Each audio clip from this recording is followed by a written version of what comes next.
The power of silence. Why defending yourself is a weakness.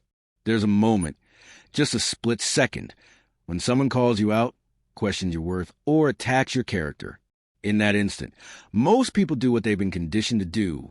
They defend themselves. That's not what I meant. You misunderstood me. I swear I'm not like that.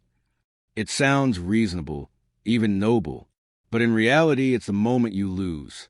Because the second you defend yourself, you admit you're weak enough to need to. And in power dynamics, perception is everything. If they see you flinch, they don't see a victim.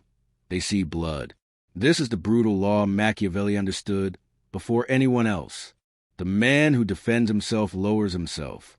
The man who doesn't forces the world to defend him instead. Let's be clear, defending yourself rarely convinces anyone. What it does is shift power away from you. When you justify your actions, you're playing on their field. You're accepting their framing. You're saying, without realizing it, you have the authority to question me. And once they have that, they own the narrative. Even if you're right, you still look guilty, because only the weak rush to explain. The strong, they let the silence burn. They let the accusation hang untouched. Because the real move isn't defense. It's turning the accusation into a mirror. Make them doubt themselves. Make them look emotional. Make them seem obsessed, bitter, unstable. Whoever speaks first often loses control of the frame. And Machiavelli knew, whoever controls the frame controls the outcome. Most people defend themselves because they want to be understood. They think if they just explain enough, clarify enough, they'll be vindicated. But that belief comes from emotional weakness, not strategy. You don't want clarity. You want control. Clarity is for therapy. Control is for power. And power doesn't come from being understood. It comes from being feared, respected, and untouchable. So when someone calls you arrogant, cold, selfish, manipulative, and you immediately say, "No, you don't understand," you've already lost. Because now you're reacting. Now you're proving you care. Now you put the ball in their court. And when you do that, you give up the most Machiavellian weapon you have, mystery. Think of the most powerful people you've ever met. Not the loudest, not the most liked, the ones who held silence like a weapon. The ones who made you second-guess yourself just by staring.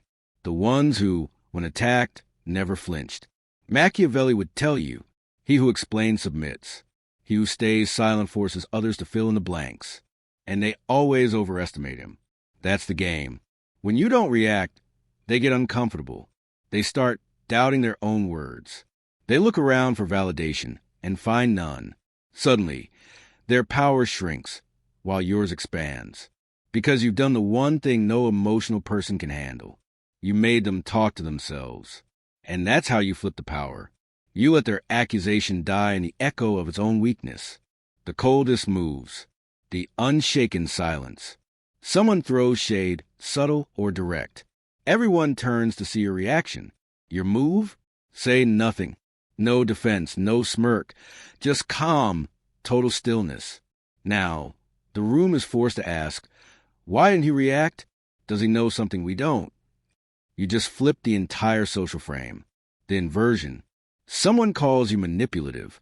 You smile, look past them, and say, if that's how you see it. Not defensive, not apologetic, just cool detachment. Now they scramble because they wanted to fight. Instead, they're left holding their own weapon, the disappearance. Someone insults you? Don't reply. Don't block them. Just let your absence sit like a mirror. They'll spin out, post more, look desperate, all while you remain perfectly still. Power isn't taken. It's surrendered by those who need validation. The judo throw. Someone calls you arrogant. You reply, strange how confidence makes people uncomfortable. You don't deny the accusation. You make it their insecurity. Now they're the ones scrambling. Final rule, never chase innocence. The moment you try to prove you're not guilty, you admit their judgment matters. The true strategist never explains. He lets his silence speak louder than their accusations. And slowly, those who attack him start looking unstable, reactive, weak. Because power isn't about proving yourself. It's about making them question themselves.